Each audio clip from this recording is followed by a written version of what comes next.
जय जगन्नाथ मोर चैनल दृष्टि एस्ट्रो को आपण मानको स्वागत।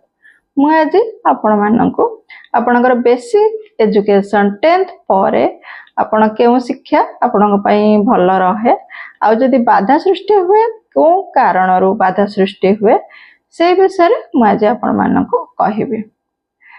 शिक्षा पई प्रथमे लग्न भाव जहा कि आपणक शरीर बा निजे जदि गोटे पिलार शरीर भल रहे तेबे से पाठ पढ़ारे ठीक से मन दे पारिबो। तेणु प्रथमे लग्न भाव देखा जाए।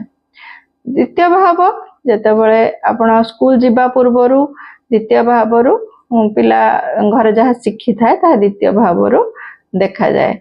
चतुर्थ भाव घरर परिवेश किपरि दशम परीक्षा पर्यंत परिवेश सहयोग करुछि कि नाही दशम पर्यंत पाठ किपरि हेबो ता चतुर्थ भाव देखा जाए। एबे मु आपन कहूछि पंचम भाव। पंचम भाव जेते बेले कि आपनकर बेसिक एजुकेशन सरी जाई थाए एवं कैरियर पई आपण जहा पढिबा को चाहि थांती ता आखिरे लक्ष्य करी आपण पढ़ा आरंभ करते। आपण साइंस नेबे कि आर्ट्स नेबे कि कॉमर्स नेबे एवं केउ लाइन ने आपण पढ़िबा को चाहथांती ताहा आपण पढ़ंती से विषय। तबे जदि आपणकर फिफ्थ हाउस अर्थ पंचम भाव फिफ्थ लॉर्ड अर्थ पंचमेश एवं फिफ्थ हाउस रो कारक होचंती बृहस्पति। ए तीनोटी फैक्टर को देखा जाए जे किपरि शिक्षा रहिबो। आपणकर जदि पंचम भाव पाप पीड़ित थिबो किंबा पाप ग्रह अवस्थान करुथिबे आपण पाठ पढ़िबे जहा पढ़िबा की इच्छा करिबे पढ़िबे जदि कोनोसी शुभ प्रभाव तापर न थाए तेबे आपणकर पाठ आपणकर कर्म रे लागि न थाए आपण सही उपयोगी चाकरी पाई पारि न थांती। जेपरि कि शनि राहु केतु एमाने जदि पंचम भाव रे थांती आपण पाठ पढ़ंती बा पाठ पढ़िबारे टिके बाधा भी आसे किंतु से पाठ पढ़ा आपणकर एते उपयोगी होई न थाए।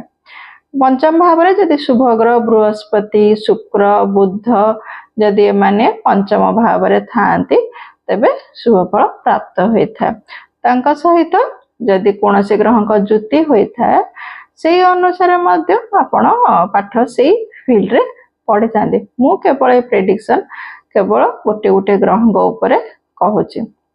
ज्योतिष विभिन्न विषय को देखिबा पई बहुत गुडे फैक्टर को देखा जाए। वो जेनेराली आपण को गोटे गोटे ग्रह विषय रे ही कहूची। तबे जदि आपणकर पंचम भाव रे जदि आपणकर पाप कर्तरी जोग रे थिबो किंबा आपणकर जदि सेत्रे पाप ग्रह थिबे तो से भाव आपण केते भल फल देबो नाही। पंचमेश आपणकर फिफ्थ लॉर्ड आपणक जातक अनुसार जे होइथिबे से जदि 6th हाउस 8th हाउस एवं 12th हाउस को जाइथिबे तेबे मध्य आपणकर शिक्षा रे बाधा सृष्टि हबो। 6th हाउस 8th हाउस को जाइथिबे तेबे आपणकर ठीक एग्जाम बेलो को देह खराब हबो किछि ना किछि समस्या देखा देबो। आउ 12th हाउस रे मध्य जदि 5th लॉर्ड जाई थाने तेबे मध्य शिक्षा रे भल होई न थाए।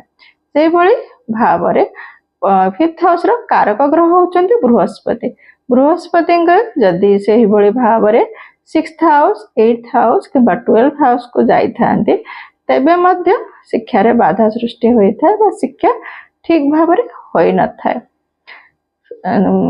5th लॉर्ड जदि अस्त थांती किंबा डिग्री रे कम थांती पाप कर्तरी जोग रे थांती नीच राशि रे थांती तेबे मध्य शिक्षा रे बाधा देखा दे।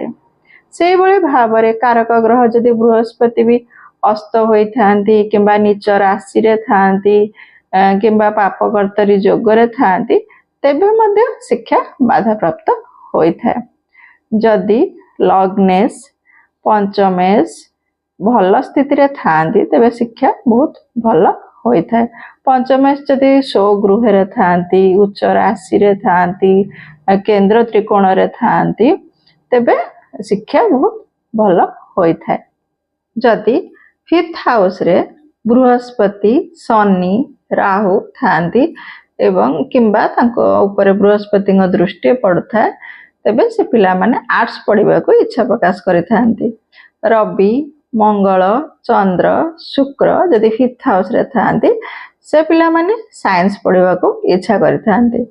ବୁଧ, କେତୁ କିମ୍ବା ବୁଧ ଯଦି 5th ହାଉସ୍ ରେ ଥାନ୍ତି, ସେ ପିଲାମାନେ କମର୍ସ ପଢିବାକୁ ଇଚ୍ଛା କରିଥାନ୍ତି। ବୁଧ 5th ହାଉସ୍ ରେ ଥିଲେ ମଧ୍ୟ ସେ ପିଲାମାନେ ମ୍ୟାଥମେଟିକ୍ସ ପ୍ରତି ବେଶୀ ଆଗ୍ରହୀ ହୋଇଥାନ୍ତି, କିନ୍ତୁ ଏ ଗ୍ରହ ଗୁଡ଼ିକ ଅସ୍ତ ହୋଇନଥିବେ। ଅସ୍ତ ହେଲେ ସେଭଳି ଫଳ ଦେବେ ନାହିଁ।